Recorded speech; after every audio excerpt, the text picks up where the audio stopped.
제가 이맘때만 되면 자꾸 마른 기침이 나와가지고 오랫동안 고생을 했습니다. 그래서 성도들이 뭐 기침에 좋다는 거, 기관지에 좋다는 것은 뭐 별의별 걸 다 해다가 주셔가지고 출처도 알지 못하고 이 안에 뭐가 들어있는지도 알지 못하는 거 여러 번 먹었습니다. 근데 먹어도 이맘때만 되면 기침이 그렇게 계속 나는 거예요.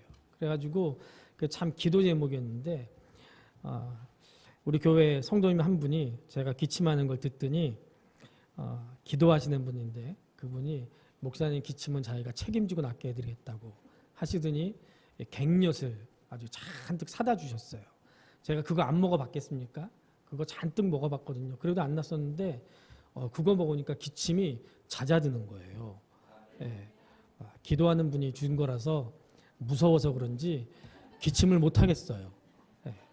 요즘 저희 집만 가면은 옆판입니다. 예, 옆판. 지난주에 우리 다원이가 정말 이쁜 목소리로 그러는 거예요. 오빠 엿 먹어. 그러는데 얼마나 가정 분위기가 좋은지 서로 엿 먹으라고 하고. 네. 여러분들은 엿 같은 거 맛있는 것도 많이 드시지만 오늘 주예전에 올라오셨으니까 하나님의 말씀을 풍성하게 드시고 은혜 받고 돌아가실 수 있기를 바랍니다. 우리 옆에 분에게 엿먹어 하지 마시고 말씀을 풍성하게 듣고 은혜 받고 가십시오 하고 한번 인사 한번 하겠습니다.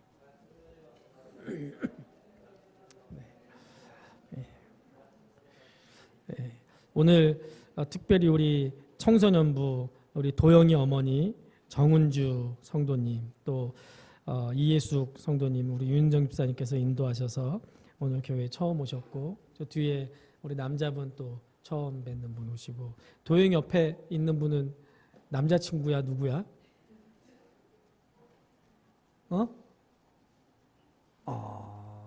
네, 그렇답니다. 어쨌든 네. 네, 이렇게 교회 와주셔서 너무나 감사합니다. 한 늙은 선원이 여러 차례 이 배를 몰고 바다에 갔는데 바다에 갈 때마다 길을 잃어버리는 거예요. 그래가지고 다시 육지로 돌아와야 되는데 육지로 돌아오는데 애를 먹고 그래가지고 바다에서 친구들한테 무전을 쳐가지고 친구들이 또 찾으러 가고 그래서 이 친구들이 보다 못해가지고 최신형 나침판을 사줬습니다. 다음번에 바다에 나갈 때 이 늙은 선장이 그 나침판을 가지고 갔어요. 그런데 여전히 또 똑같이 여느 때처럼 속수무책으로 길을 잃어버려가지고 바다에서 육지를 찾을 수가 없었어요. 또 똑같이 친구들에게 구조 요청을 보내가지고 친구들에 의해서 구조됐습니다. 친구들이 짜증이 난 거예요. 야, 내가 너한테 자꾸 길 잃어버려가지고 최신형 나침반 사줬는데 그거 왜 사용하지 않았냐? 그거 들고 나가면 길 잃어버릴 필요가 없고 그러면 우리 이렇게 고생 안 해도 될 텐데 왜 이렇게 맨날 우리 골탕 먹이는 거야? 그랬더니 그 늙은 선장이 이렇게 대답하는 거예요. 아유야, 나도 어쩔 수가 없었어. 내가 나침반 안 가져간 게 아니야. 나침반 니네들이 사준 거 가지고 나가서 내가 북쪽으로 가려고 하는데 나침반이 자꾸 북쪽을 가르쳐줘야 되는데 자꾸 남쪽만 가르쳐주는 거야. 그래가지고 내가 나침반 그냥 이거 고장났다 그러고 버려버리고 그러느라고 내가 또 길을 잃어버렸어. 그랬다는 거예요. 무슨 얘기예요? 여러분들 나침반의 바늘은 항상 어디를 가르치죠? 북쪽을 가리켜요. 그런데 이 선장은 자기가 생각한 북쪽과 나침반이 가리키는 북쪽이 방향이 다르니까 나침반을 따른 게 아니고 자기 고집을 따른 거예요. 그 나침반을 버려버려서 나침반이 무용지물이 되고 또 자기 생각대로 북쪽을 가다 보니까 여전히 또 길을 잃어버렸다는 거예요. 그런데 여러분들 성경에 보면 이스라엘이 꼭 그랬습니다. 고집스럽게도 하나님의 말씀을 듣지 않고 자기 맘대로, 자기 욕심대로, 자기 하고 싶은 대로, 자기 소견에 오른 대로 살았습니다. 정말 고집센 노인처럼 하나님의 채찍이 날아들기 전까지는 하나님의 말씀을 도대체 듣지를 않았습니다. 이런 이스라엘 백성들에게 하나님께서 선지자를 보내셨어요. 선지자들을 통해서 수많은 하나님의 메시지를 전하셨습니다. 책망하기도 하고 회개하라고 하시기도 하고 권면의 말씀을 주시기도 하고 위로의 말씀을 주시기도 했습니다. 오늘 우리가 읽은 본문 말씀, 우리가 지난주부터 계속해서 아모스 선지자의 말씀을 우리가 함께 나누고 있는데, 이 아모스 선지자의 말씀은 북이스라엘을 향한 예언의 말씀입니다. 우리가 오늘 이 말씀을 통해서 우리의 상황과 또 그때 당시의 상황과 우리의 모습을 비교하면서 하나님의 말씀을 듣기를 원합니다. 주전 8세기에 이 선지자 호세아, 미가, 이사야와 동시대에 이 아모스 선지자가 활동을 했습니다. 솔로몬이 왕이 죽고 난 다음에 남북으로 나뉜 지 거의 2세기 한 200년 정도가 지난 때였습니다. 아모스는 남쪽 유다 출신이었는데 하나님께서 북쪽 이스라엘에 가서 예언을 하라라고 하나님의 부르심을 받았습니다. 아모스가 예언을 할 때 북이스라엘은 여로보암 2세라는 왕이 통치를 하고 있었는데 나라가 굉장히 부강했습니다. 그런데 그 큰 돈은 소수의 부자들이 전부 다 움켜쥐고 있었고, 국민 생활, 일반 평민들은 약자에 대한 억압, 그런 것이 만연했고 물질적인 번영에 대한 탐욕으로 가득 찼습니다. 사람들이 돈은 많은데 자기는 돈이 없고 일부 소수가 돈을 다 가지고 있으니까 전부 다 탐심에 눈이 멀어서 나도 돈 좀 벌어보려고 돈 하는 세상이 그때 당시의 세상이었습니다. 그러다 보니까 자연스럽게 환락산업이 발달했고 거짓 종교, 그것으로 오염돼 버렸습니다. 타락한 사회가 된 거예요. 그 중에서도 하나님을 가장 노엽게 한 것은 이스라엘의 썩은 종교였습니다.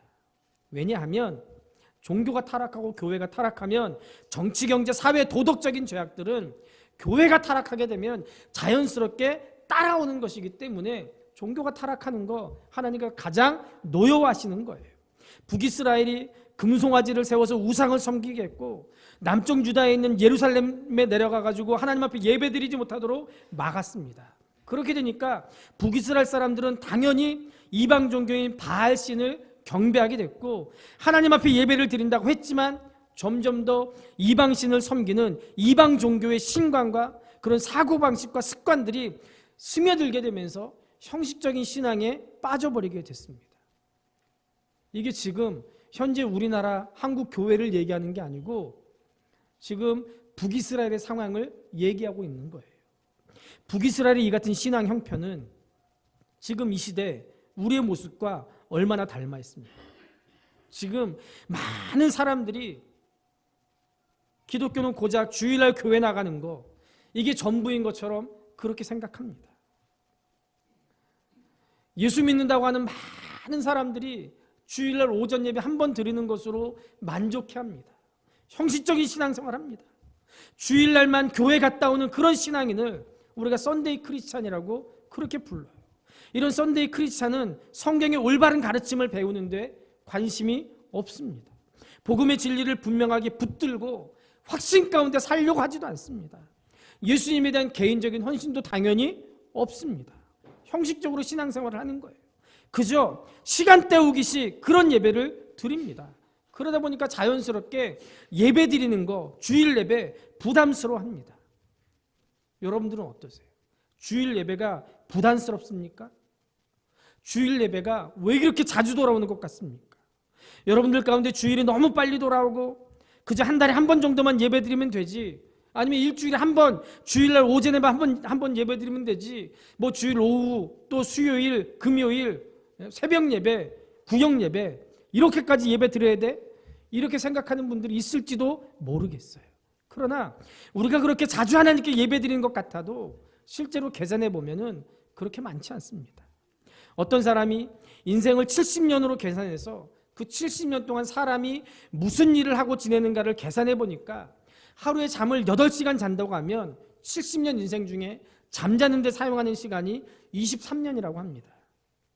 먹고 마시는데 6년, 여자분들의 경우는 물건을 사려고 고르는 데만 3년을 허비한다고 해요. 고르는 데만. 전화기 붙들고 있는 데만 1년, 멍 때리고 있는데 1년 반. 우리 다음에는 한 3년 그럴 것 같아요. 네?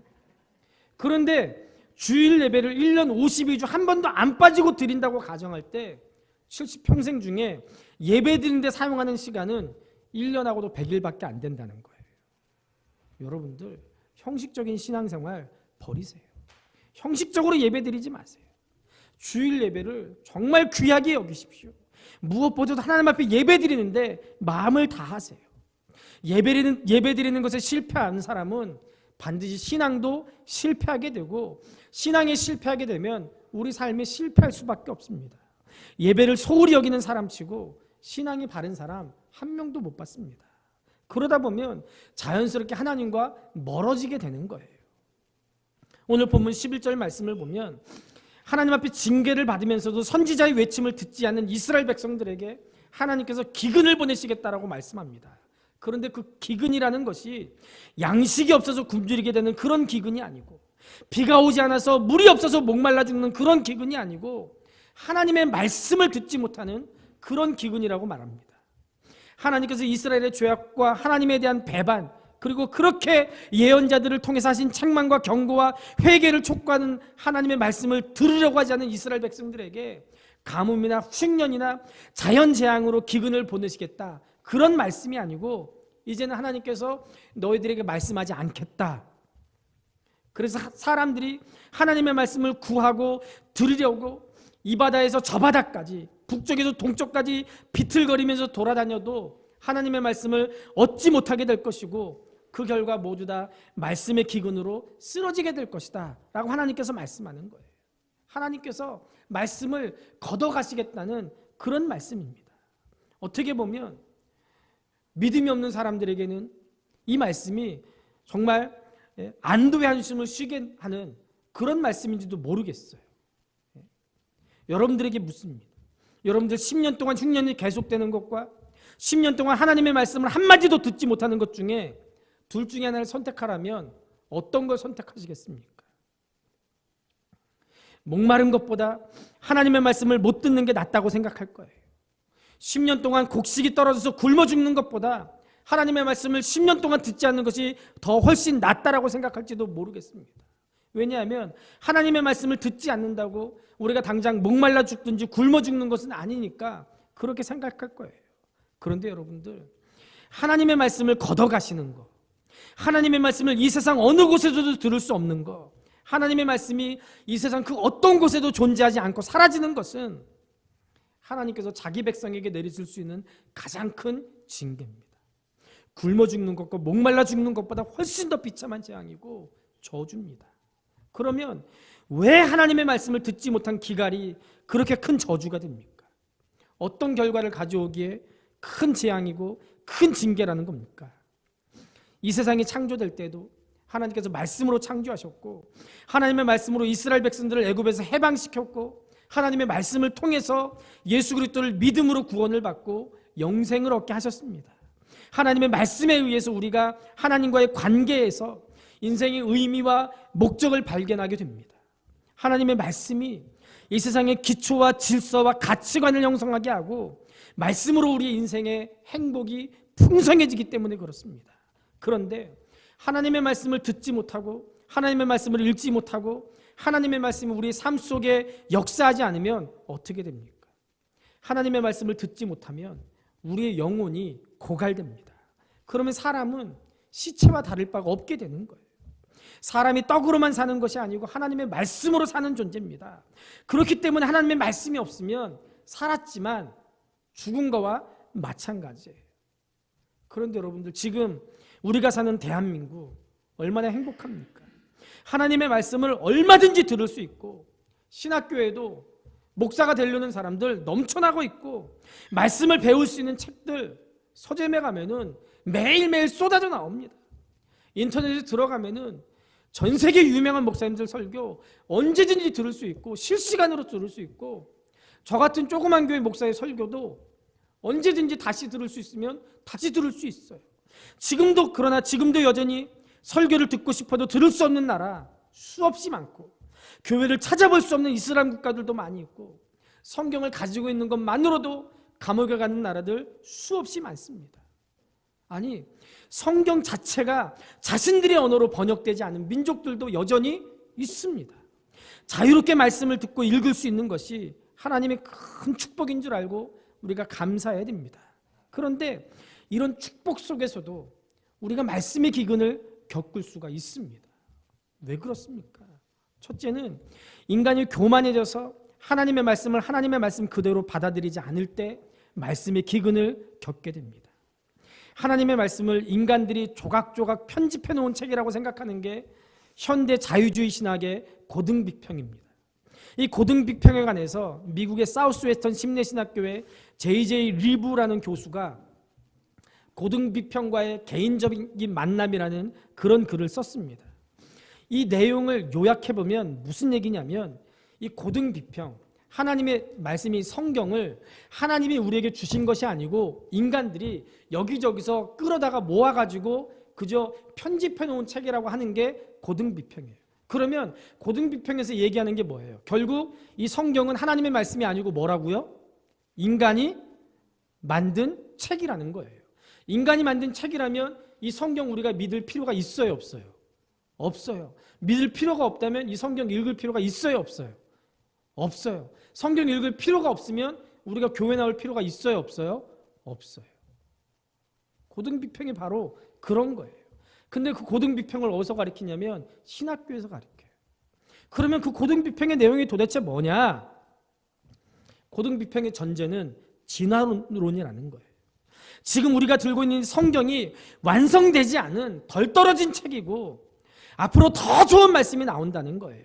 그런데 이 덜 떨어진 말씀을 가지고 어떻게 사람들의 영의 양식으로 삼을 수 있겠습니까? 그리고 인간의 이성을 신격화해가지고 인간의 이성과 맞지 않는 것은 성경에서 빼버리라는 거예요. 예수님이 오병이어를 가지고 5,000명을 먹였다? 말이나 돼? 성경에서 빼버리라는 거예요. 예수님이 무리를 걸었어? 웃기는 소리 하지 마. 빼버리라는 거예요. 태초 하나님의 천지를 창조, 웃기고 있네. 빼버리라는 거예요. 홍해가 갈라졌어? 찢어버려. 다 그러라는 거예요. 그게 고등비평이에요. J.J. 리브 교수는 이 고등비평은 인간의 지적인 교만이다라고 얘기했습니다. 성경을 진화 과정 중에 있는 덜 떨어진 말씀으로 생각하면 어떻게 말씀을 하나님께서 내게 말씀하시는 것으로 받아들일 수가 있겠습니까? 그래서 이런 사상을 가진 사람들이 설교하면 교회가 부흥이 안 되고 목회가 안 돼요. 왜냐하면 하나님께서 말씀을 보내지 않기 때문에 그렇습니다. 성경에 대한 신뢰성을 공격하는 배후에는 분명히 사단이 있습니다. 창세기 3장에서 뱀이 하나님의 말씀을 왜곡해서 하와를 유혹할 때도 그 배후에 사단이 있었어요. 오늘날 자유주의 신학의 고등비평은 굉장히 매력적인 방법인 것 같지만 거기에 빠져서 유럽의 교회들 전부 다 무너졌습니다. 미국과 한국 교회도 점차 그런 방식으로 무너져갈 위험이 충분히 있습니다. 그래서 우리는 현대 자유주의 신학을 거부하고 성경 66권을 하나님께서 내게 주신 말씀으로 받아들이고 사랑하고 말씀을 읽고 말씀을 묵상하고 말씀을 듣고 배워야 됩니다. 또 두 번째, 의식주의나 미신에 이끌리면 말씀의 기근을 겪게 됩니다. 의식주의가 뭡니까? 예배 드릴 때 종을 울리거나 향을 피우고 알록달록한 가운을 입고 물을 가지고 다니면서 막 물을 뿌리고 교회에다 이런저런 막 장식들 해놓고 촛불 켜고 뭐 이런 걸 얘기하는 거예요. 이런 의식주의와 미신이 언제 어떻게 들어왔습니까? AD 313년에 콘스탄티누스 황제가 밀라노 칙령을 통해서 로마의 기독교를 공인했습니다. 그때 로마의 국교로 기독교가 들어오면서 로마에서 섬기던 이방 종교의 의식들이 자연스럽게 교회 안으로 대거 들어오게 됐어요. 천주교 교황이 쓰고 있는 그 모자라든지 이런 거는 전부 다 우상을 섬기던 이방 종교의 제사장들이 썼던 그런 모습과 똑같습니다. 의식들이 들어왔어요. 의식주의나 미신이 들어와서 자리 잡으면 자연적으로 하나님의 말씀은 변두리로 물러나게 돼요. 여러분들, 말씀이 없는 교회일수록 그 교회 안에 보면 장식이 화려합니다. 그러나 하나님의 말씀을 가지고 승부하는 교회는 장식이 없어요. 우리 교단은 심지어 말씀드린 것처럼 십자가로 떼버리라고 그랬어요. 장식이 무슨 소용이냐. 강단에서 하나님의 말씀만 전하라는 거예요. 칼빈이 목회하던 교회는, 제네바에 있는 교회는요, 칼빈이 설교하러 설교단으로 올라가면 장로님들이 설교단의 출입군을 열쇠로 잠갔어요. 왜요? 말씀 전하러 죽으라는 거예요. 말씀을 전하고 예배를 마치면 그때 열어주겠다는 거예요. 말씀을 가지고 승부하라는 거예요. 이게 바로 개혁주의의 전통이고, 종교개혁의 전통이 뭐라고요? 종교개혁의 진정한 의미는 하나님의 말씀으로 돌아가라는 거예요. 다른 거 의지하지 말라는 거예요. 세 번째로, 복음주의를 자처하는 교회들도 하나님의 말씀에 대한 체계적이고 성실한 강해를 하지 않으면 말씀의 기근을 겪게 됩니다. 20세기의 많은 교회들이 예수님의 재림이 급박한 것처럼 사람들을 몰아붙여가지고 현실 도피적으로 그런 망상에 빠지게 만들었습니다. 세상에서 빚을 진 많은 사람들이 예수님만 오시게 되면 그 빚 갚을 필요가 있어요, 없어요? 빚 갚을 필요 없으니까 그냥 교회에 모여가지고 일하지 않고 예수님 오시기만 기다리는 거예요. 그러다가 망한 사람들 얼마나 많이 있습니까? 또 복음주의 교회들 엔터테인먼트화 돼가는 거예요. 목사님들이 설교 때 하나님의 말씀을 전하지 않고 웃기는 얘기하고 노래 부르기도 하고, 물론 예배 시간에 자꾸 조는 분들이 계시니까 주의를 집중시키기 위해서 하는 것이지만 그게 주가 돼서는 안 돼요. 자꾸 웃기는 얘기하고 재밌는 얘기하고 간증하고 그러다 보면은 성도들이 설교 제목과 설교의 내용은 기억하지도 못하는데 설교 시간에 들은 웃기는 얘기, 설교 시간에 들은 간증, 그것만 기억하는 거예요. 이렇게 예배가 그렇게 오락화돼 버리면 하나님의 말씀에 대한 강해가 주변으로 밀려나게 돼요. 그러면 결국 말씀의 기근을 겪게 되는 거예요. 초대교회 때 한창 말씀이 풍성했던 곳은 소아시아와 북아프리카 지역입니다. 요즘으로 따지면 터키 일부 지역하고 북아프리카 일부 지역이에요. 소아시아에 보면은 요한계시록에 나오는 7교회, 에서버두 사빌라, 에베소, 서머나, 버가모, 두아디라, 사데, 빌라델피아, 라오디게아 교회가 소아시아 지역, 터키 그 지역에 있습니다. 그리고 북아프리카에 보면 카르타고에 보면은 터툴리안이라든지 키프리안 같은 그런 위대한 교부들이 그곳에서 태어났어요. 그런데 지금 성지순례 한다고 소아시아 지역, 사도 바울이 복음을 전했던 터키 지역에 가보면 성지순례 갔다 온 분들 하는 얘기가 전부 다 뭐 보고 왔습니까? 돌무더기들 보고 왔습니다. 무슨 얘기예요? 그렇게 말씀이 찬란했던 그 소아시아의 7교회들 지금 전부 다 망해서 흔적도 없어요. 아니, 그저 흔적만 남아있는 거예요. 그래가지고 쭉 따라가가지고 여기가 소아시아 지역의 무슨 교회였습니다. 가서 보면은 돌무더기 몇 개 있는 거예요. 왜요? 말씀이 떠나버린 거예요. 말씀에서 떠나버리니까 교회가 전부 다 망해버리고 성도들 다 핍박받고 이슬람에 지배받아가지고 이슬람교로 개종해버리고 지금은 다 이슬람 국가가 돼버린 거예요. 그러면 교회가 말씀의 기근을 겪으면 어떤 증세가 나타나고 우리 영혼이 말씀의 기근을 겪으면 어떤 증세가 나타납니까? 교회가 말씀의 기근을 겪으면 예배 중에 하나님의 임재함이 없어집니다. 그리고 설교자가 힘을 다해서 설교해도 성령의 권능이 동행하지 않습니다. 그리고 성도들이 모여서 성만찬을 해도 안으로 아무런 내적인 변화가 일어나지 않는 거예요. 성도의 영혼이 말씀의 기근을 겪게 되면 하나님의 말씀에 대한 목마름이나 배고픔이 없어집니다. 하나님의 말씀을 읽지 않아도 오랫동안 그저 아무 일 없이 그냥 지나가는 거예요. 그런 말씀을 읽지 않아도 전혀 양심의 가책을 느끼지도 않아요. 그리고 말씀에 대한 마음의 진지한 반응도 없어집니다. 엠마오로 가던 두 제자가 예수님의 말씀을 듣고 마음이 뜨거워졌던 그런 감동이 점점 없어지는 거예요. 어떤 분들은 그래요. 그럼 목사님이 설교를 잘하지 못해서 그런 거 아닙니까? 그러나 그렇지 않습니다. 똑같은 설교를 하고 똑같은 장소에서 설교를 들어도 어떤 사람은 가슴이 막 뜨거워지고 은혜 받는데 어떤 사람은 전혀 그렇지 않아요. 딴짓하고 핸드폰이나 보고 있고 그래요. 이렇게 말씀의 뜨거운 감동도 사라지고 예배를 빼먹어도 영적으로 내가 손해보고 영적으로 양심의 찔림이 없어져요. 여러분들, 하나님의 말씀 속에는 우리를 향한 하나님의 깊은 사랑이 들어있습니다. 하나님의 말씀을 듣는다는 것은 그저 단순히 마음의 양식을 얻는 거 그 정도가 아닙니다. 교양을 늘리기 위해서 우리가 백화점에 문화센터 가서 강의 듣는 거 그 정도가 아닙니다. 상식이 풍부해지기 위해서 듣는 거 아닙니다. 하나님의 말씀을 듣고 그 말씀을 따라 살아간다는 것은 나와 하나님과의 관계가 지속된다는 걸 의미하는 거예요.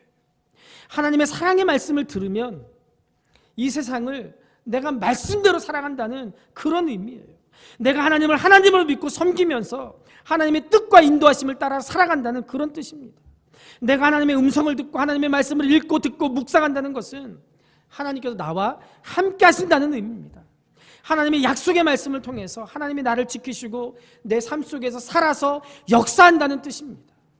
이 세상이 움직여지고 질서가 유지되는 그 밑바탕에는 하나님의 말씀의 진리가 흐르고 있습니다. 십계명 같은 그런 기준이 중심을 잡고 있는 거예요. 우리 인생들을 위한 하나님의 사랑이 울타리고 진리입니다. 인간의 가치와 존엄성을 갖게 해줍니다.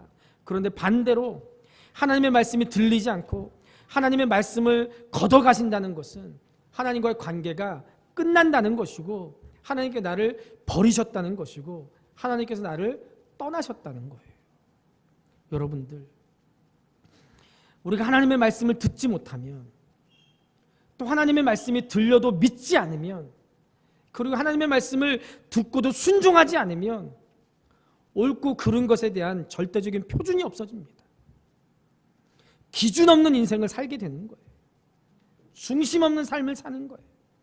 방향 없는 삶을 삽니다. 목적과 의미를 잃어버린 채 살게 되는 거예요.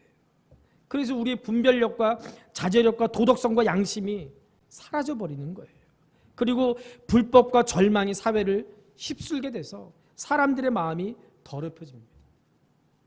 몇 년 전에 경기도 양주에서 개들을 연쇄 살인한, 학살한 사건이 발생했어요.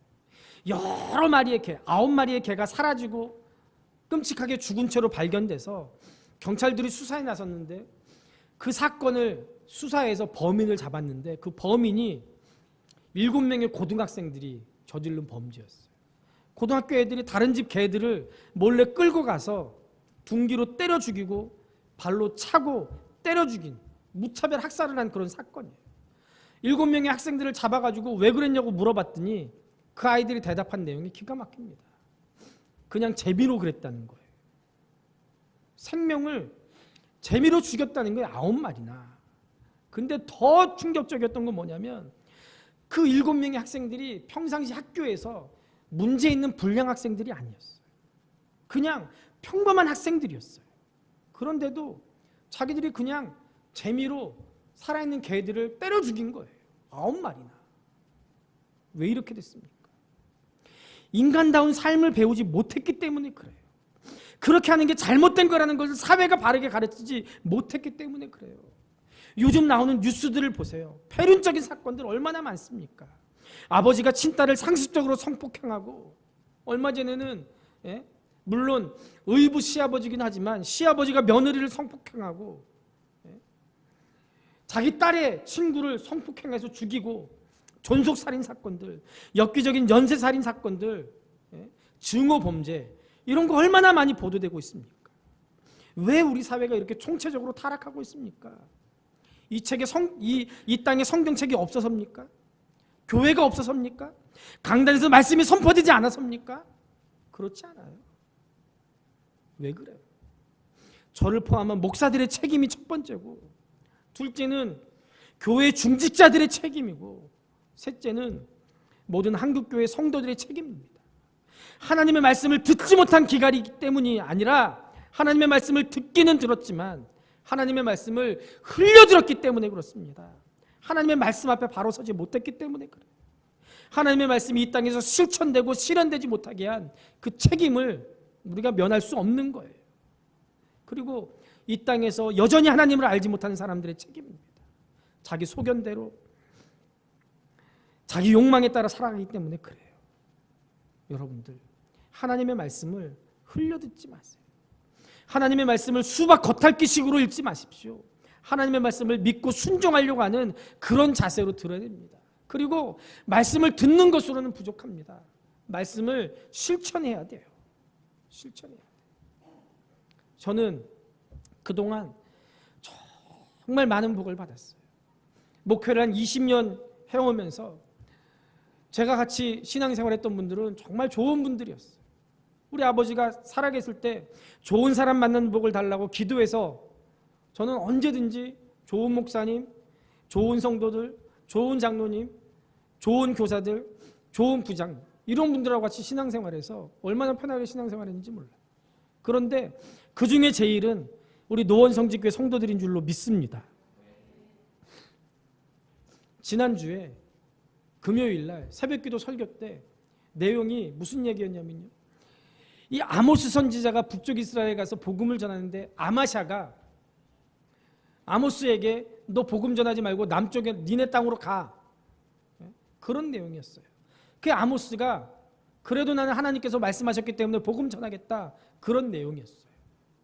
그 말씀을 듣고 한 분이 바로 그날 하나님께서 자기에게 주신 말씀으로 믿고 그날부터 전도하러 오셨어요. 전도하러 오셔가지고 얼마나 열심히 전도를 하시는지 막 이리 뜨고 저리 뜨고 하면서 전도를 하시는데 제가 그 모습을 보면서 부끄럽더라고요. 말씀을 듣고 바로바로 반응하는 거예요. 그런데 여러분들 우리의 모습들을 보세요. 대부분은 하나님께서 말씀하시는데도 불구하고 말씀을 듣지 않아요. 말씀에 순종하지 않아요. 내게 주신 말씀이라고 믿지 않고 다른 사람에게 주신 말씀이라고 그렇게 받는 거예요. 은혜가 되지 않는 거예요.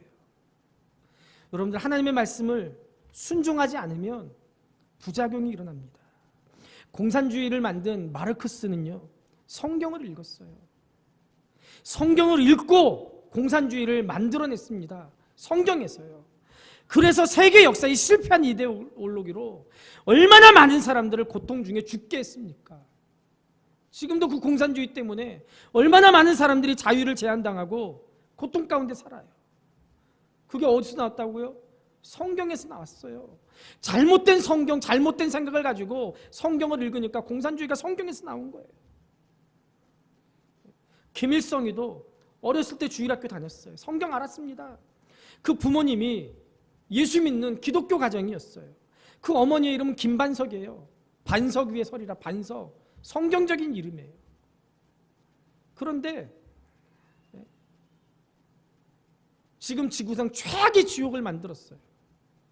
예수 믿는 목사들 전부 다 잡아 죽이고 예수 믿는 사람들 전부 다 잡아 죽였습니다. 왜 이렇게 됐습니까? 선무당에 사람 잡는다는 말처럼 말씀을 제대로 깨닫지 못하고 어설프게 적용하니까 그렇게 된 거예요. 하나님의 말씀을 자기 자신에게 적용하지 않고 다른 사람에게 적용하는 거예요. 하나님의 말씀을 듣고 하나님의 말씀 앞에서 자신을 발견하고 하나님의 말씀을 실천하면서 살아야 되는데 그렇지 못한 거예요.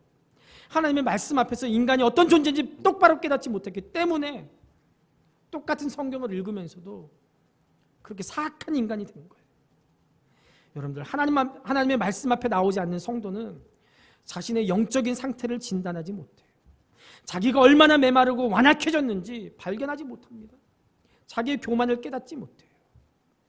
여러분 인간이 처음부터 완악해졌습니까? 처음부터 교만했습니까? 그렇지 않아요. 조금씩 그렇게 되는 거예요. 왜요? 하나님의 말씀을 듣지 못한 기갈이 왔기 때문에 그래요. 하나님의 말씀을 듣지 못한 것이 아니라 아예 들으려고도 하지 않기 때문에 그렇습니다. 하나님의 말씀을 듣지 않으니까 자기 생각대로 끝까지 밀어붙이는 거예요. 자기 생각에 확신을 가지니까 자신을 높이게 되고 하나님을 무시해버려요. 하나님을 무시하면 하나님을 두려워하지 않습니다. 하나님을 두려워하지 않으니까 하나님의 말씀을 지키지도 않고 순종하지도 않습니다. 결국 죄를 짓고서도 회개할 줄 모르는 거예요. 왜요? 하나님이 두렵지 않기 때문에 그런 거예요. 그 영혼은 더 완악해지고 타락하면서 죄를 지으면서도 죄를 짓는지도 몰라요. 양심에 화인 맞은 사람이 돼서 금수만도 못한 사람, 개만도 못한 사람, 사람의 탈을 쓴 짐승처럼 그렇게 살아갑니다. 민수기 6장 말씀을 보면 하나님께서 모세를 부르셨어요. 모세야, 제사장 네 형 아론을 불러라. 그리고 아론에게 이렇게 일러줘라. 내가 이스라엘을 축복하고 싶은데 너 백성들에게 이렇게 축복해라. 그런 내용이 기록되어 있는데 그 하나님께서 이스라엘 백성들을 축복하는 그 제사장의 기도에 보면 그 주제는 뭐냐면 얼굴빛을 비추사예요.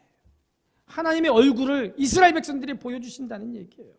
그 무슨 얘기냐? 하나님과 이스라엘 백성들이 바른 관계를 맺고 하나님의 말씀이 그 백성들에게 주어지고 그 말씀을 받은 백성이 하나님의 말씀대로 살고 하나님의 보호하심이 이스라엘 백성들에게 있고 하나님께서 항상 인도하시는 영적인 축복이 충만한 백성들, 이게 바로 가장 큰 축복이다. 하나님께서 그렇게 말씀하는 거예요.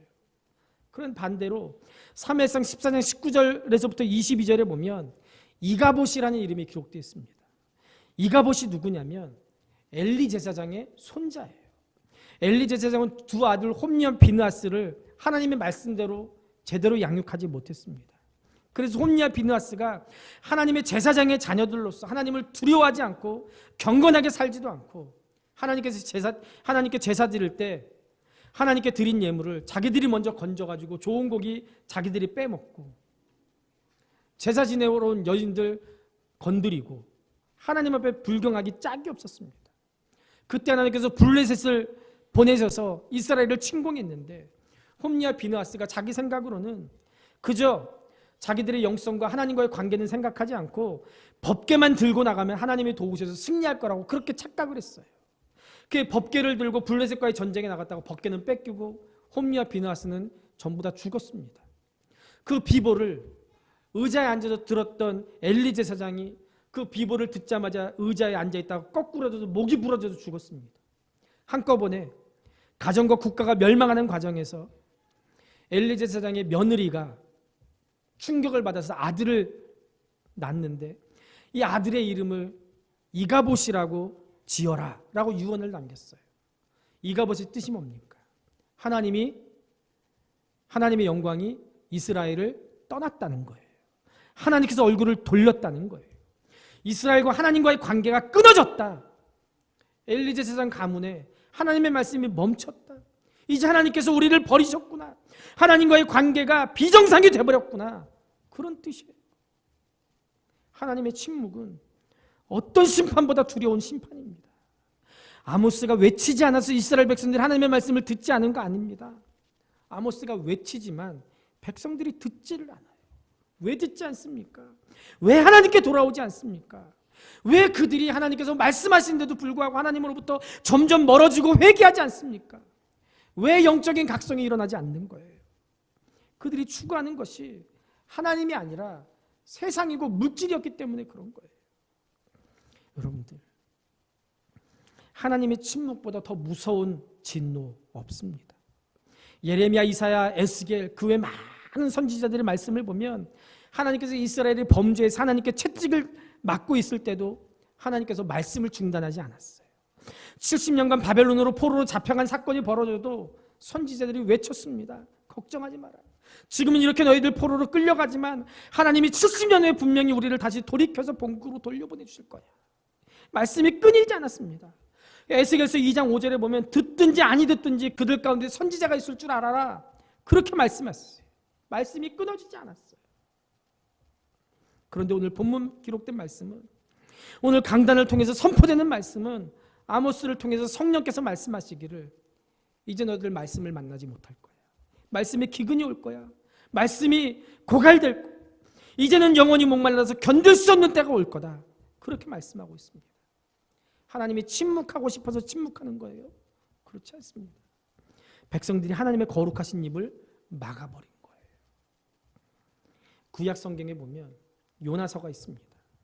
이 요나서를 다른 시각으로 보면 대별되는 두 인격을 대조해서 기록해뒀습니다. 하나는 요나예요. 이 당시 하나님이 택한 하나님께서 귀히 쓰시는 하나님께서 말씀을 맡긴 그런 하나님의 종이고 선지자가 바로 요나였습니다. 이 당시 하나님의 말씀, 성경에 정통한 사람이었을 거예요. 그런데 하나님께서 요나에게 말씀합니다. 요나야, 너 저 아수르에 가서, 아수르의 수도 니느웨에 가서 내 말을 전해라. 하나님께서 요나에게 말씀을 맡겼어요. 그런데 요나가 하나님의 말씀을 거부합니다. 이유는 자기 신학, 자기 생각 때문에 그랬어요. 하나님은 저 악한 자들은 징계하시고 심판하시는 공의를 세우는 하나님이신 줄 내가 믿습니다. 하나님은 선민을 사랑하시고 선민을 괴롭게 하는 이방을 물리치는 만군의 여호와인 줄 내가 압니다. 그런 신학을 가지고 있는 거예요. 그러니까 아수르의 수도 니느웨 가서 말씀을 전할 생각도 안 하는 거예요. 하나님이 가라고 했는데도 자기 신학에 사로잡혀서 말씀 듣지 않는 거예요. 또 하나의 신앙이 있어요. 그게 뭐냐면 하나님은 이스라엘의 하나님이라는 신앙이에요.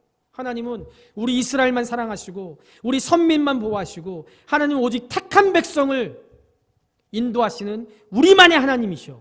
그런 신앙이었어요. 그래서 이 신앙과 신학 때문에 그게 우상이 돼서 하나님의 말씀을 거부해서 하나님의 말씀이 들리지 않는 다시스로 도망가 버립니다.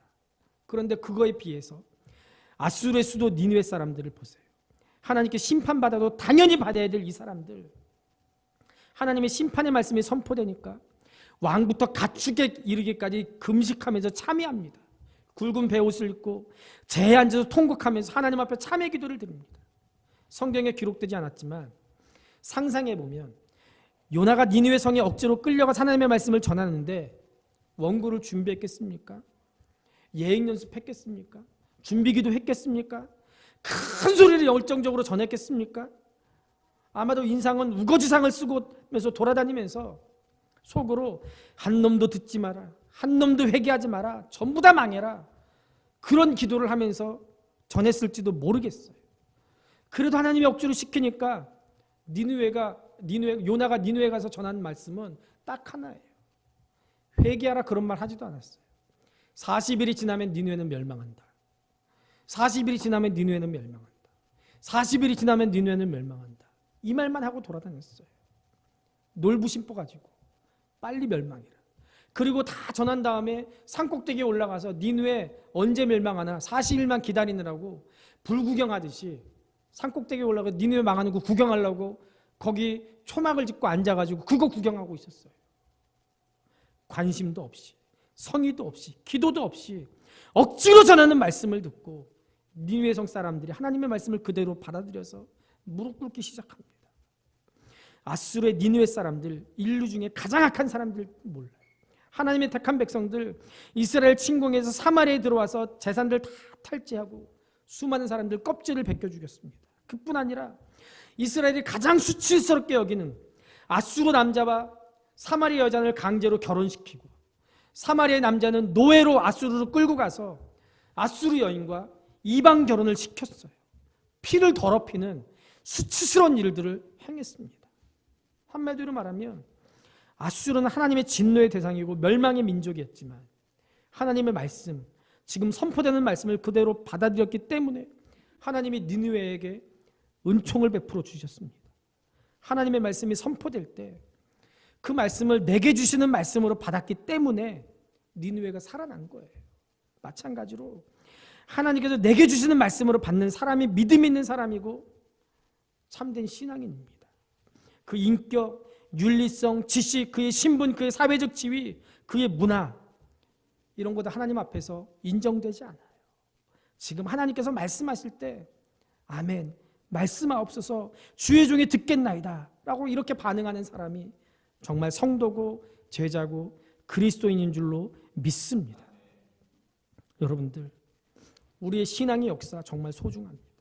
4대째, 3대째, 2대째 예수 믿는 거 얼마나 복받은 일인지 몰라요. 신앙의 유산보다 소중한 게 어디 있겠습니까? 그러나 4대째, 몇 대째 예수를 믿는다고 하더라도 지금 내게 주시는 말씀을 내가 만약 받지 않는다면 그거 아무 소용없어요. 아버지가 목사님이고 장로님이고 몇째 때 뭐 어쩌고 저쩌고 해도 지금 내가 말씀을 받지 않고 지금 내 자식이 말씀을 받지 않으면 그게 무슨 소용이에요? 그게 무슨 소용이에요? 그저 어쩔 수 없지 억지로 습관처럼 교회 나와서 앉아는 있지만 말씀을 듣지 않는데 몇 대째 예수 믿은 게 그게 무슨 소용이에요? 우리가 흔히 농담처럼 하는 얘기로 엄마 발뒤꿈치 붙잡고 천국 가겠어요? 믿음 좋은 아내 치맛자락 붙잡고 천국 갑니까? 그렇잖아요. 내가 예수 믿지 않으면, 내가 말씀 듣지 않으면 아무 소용없는 거예요. 교회 오래 다녀서 말씀에 대한 지식이 많고 말씀에 대한 이해가 빠르고 설교 본문만 보고 제목만 들어도 아, 오늘 목사가 무슨 설교하겠구나 다 알아도 지금 강단을 통해서 하나님께서 말씀하신다는 그 믿음이 없으면 그 영혼이 소생할 수가 없는 거예요. 내가 내 의지로 윤리적인 삶을 살고 도덕적인 가정을 이루고 많은 사람들에게 인정받고 지명도가 높은 그런 사람이라고 할지라도 지금 내게 주신 하나님의 말씀을 내 영혼에 모셔드리지 않으면 그 사람은 하나님과 관계가 없습니다. 기도 열심히 하는 거 성도들이 필수적인 조건이에요. 하나님의 일을 할 때 성령의 은사를 받아야 됩니다. 하나님께 능력 구해야 돼요. 그리고 능력 받아서 많은 사람들에게 은사와 또 체험을 경험케 해야 됩니다. 그러나 지금 하나님께서 말씀하시는 하나님의 말씀을 받아들이지 않는다면 마지막 날에 주님께서 우리에게 나는 너 모른다 이렇게 말씀하실 거예요. 자기 공로, 자기 역사, 자기 신학, 자기 지식, 자기 신앙 이걸 최고로 여기고 우상화하는 사람들이 지금 하나님의 말씀 받아들이지 못해요. 그래서 하나님께서 분명히 성경에서 말씀하고 있는데도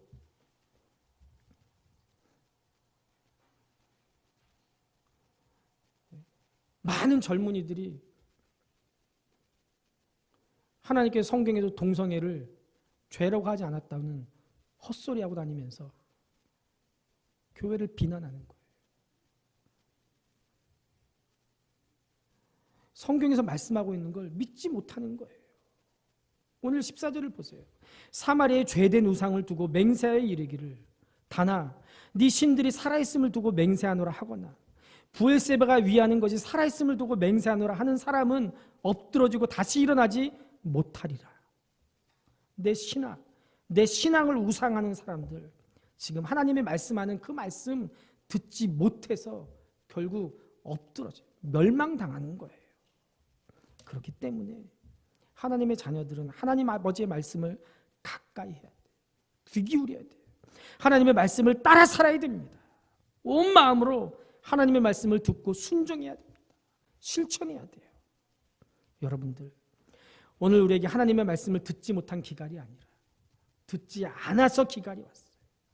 하나님의 말씀을 하나님의 말씀으로 듣지 않아서 말씀의 기근, 영적인 기근이 왔습니다. 이제 지금이라도 새롭게 하나님의 말씀 위에 우리가 바로 서야 됩니다. 그래서 이 세상을 하나님의 말씀 위에 세워야 됩니다. 반석 위에 집을 짓는 사람들처럼 하나님의 말씀을 듣고 순종하는 성도가 돼서 이 세상을 바로 세워야 됩니다. 우리 사회가 새로워지고 한국교회가 사명을 감당하고 우리 주님 다시 오실 길을 예비하고 하나님 나라를 위해서 하나님의 말씀을 듣고 실천하는 우리 노원 성직교회 성도들이 될 수 있기를 우리 주님의 이름으로 축복합니다.